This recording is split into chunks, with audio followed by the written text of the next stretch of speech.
Tem algumas imagens que doem no coração de qualquer um que ama futebol. O choro de um craque percebendo, no meio do gramado, que o sonho da Copa acabou antes mesmo de começar. Você já parou pra pensar que em 2026 o maior adversário das seleções não é o esquema tático da França ou a força da Argentina? O verdadeiro vilão desse Mundial atende pelo nome de Departamento Médico. O que a gente tá vendo agora, há poucos meses da bola rolar nos Estados Unidos, Canadá e México, não é normal. É um colapso em massa. A pergunta que eu te faço é simples. Por que com tanta tecnologia, GPS, suplementação de última geração e ciência, os jogadores estão quebrando mais do que nunca? Será que a FIFA meteu louco no novo calendário ou o corpo humano finalmente chegou no seu limite absoluto? Bom, a gente vai investigar a fundo o hospital que virou o futebol mundial e entender quem são as peças que o Brasil e o mundo podem perder hoje, no Luqueira Fute.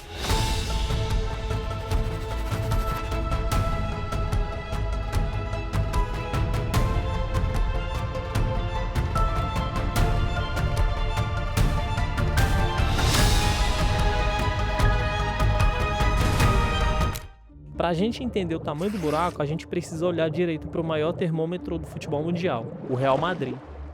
O que está acontecendo lá é bizarro. Recentemente, a notícia que caiu como uma bomba foi a de Éder Militão. O cara sentiu um desconforto contra o Alavés, algo que parecia muito simples, uma substituição preventiva, mas o pulo do gato negativo veio depois. A investigação médica confirmou o pior: a cicatriz de uma lesão antiga na coxa reabriu. Isso é o pesadelo de qualquer atleta. Ele tentou um tratamento conservador com um PRP, aquele plasma rico em plaquetas, mas não teve jeito, é cirurgia. E com a cirurgia a essa altura do campeonato, o Militão está praticamente fora da Copa de 2026. É menos uma torre na nossa defesa. E não é só ele, tá? A bruxa tá solta por lá. Rodrigo também virou baixa pro Ancelotti com uma lesão grave no joelho. Arda Güler, Alaba, a lista parece não ter fim. O Real Madrid virou um laboratório de como a sobrecarga de jogos pode destruir um planejamento inteiro de Copa do Mundo. Mas se em Madrid o clima é de velório, em Barcelona a preocupação atende pelo nome de Lamine Yamal.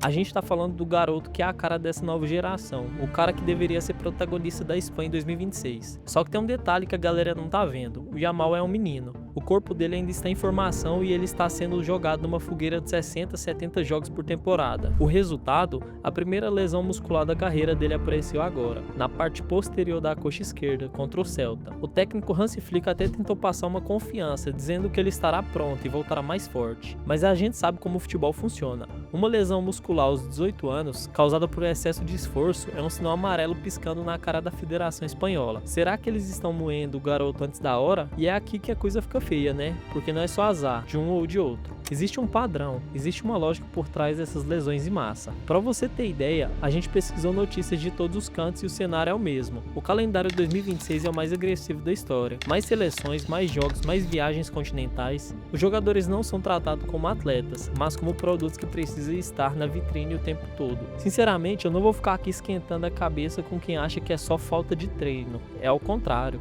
É treino demais, é jogo demais, é pressão comercial demais. E o preço disso quem paga é o torcedor, que corre o risco de ver uma Copa do Mundo sem Militão, Estevão, sem Yamal, Gnabry, Gvardiol, Ekitike, Wesley, Minamino, Kvaratskhelia, entre outros. Sem as grandes estrelas que fazem o espetáculo valer a pena. Mas o que dizem os especialistas sobre essa nova epidemia das lesões? Como o Brasil estava se preparando para não perder mais ninguém além de Éder Militão? E qual é a tramóia por trás dos bastidores da FIFA que pode estar piorando tudo isso? Mas calma, rapaziada, vocês que achou que o problema era só Real Madrid ou Barcelona, a gente tá apenas começando a descer o buraco dessa investigação. Agora a gente vai entrar no que eu chamo de a matemática do colapso. A gente precisa falar a verdade aqui, a FIFA resolveu meter o louco de vez. Para 2026, a gente saiu de um torneio de 32 seleções para um monstro de 48. Na teoria é lindo, é mais festa, é mais país participando, mas na prática isso significa que quem chegar na final vai ter que encarar 8 jogos em vez de 7, num intervalo minúsculo.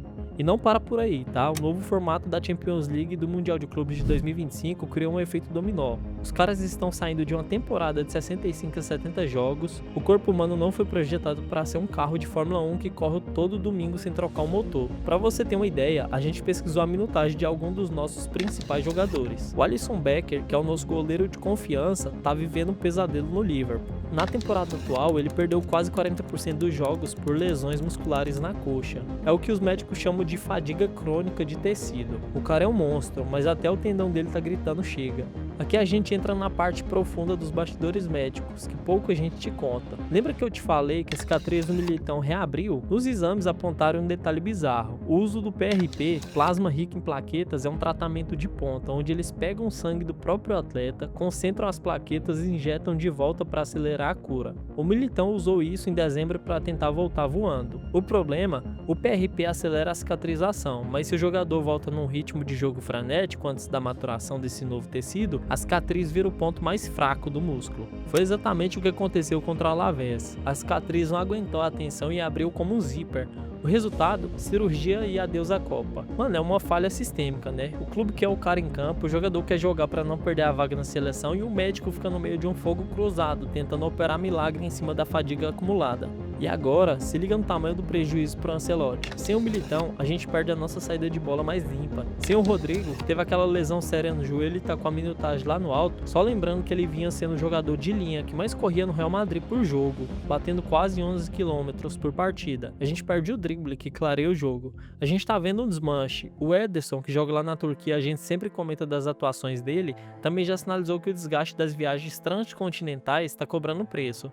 Viajar 12 horas, mudar o fuso horário em 6 horas e entrar em campo 40 horas depois é o script perfeito para um ligamento cruzado estourar. Mas agora que a gente precisa chegar no X da questão, se a gente tem os melhores médicos, os melhores suplementos, os melhores processos de recuperação, por que o sentimento é de que o futebol tá quebrando?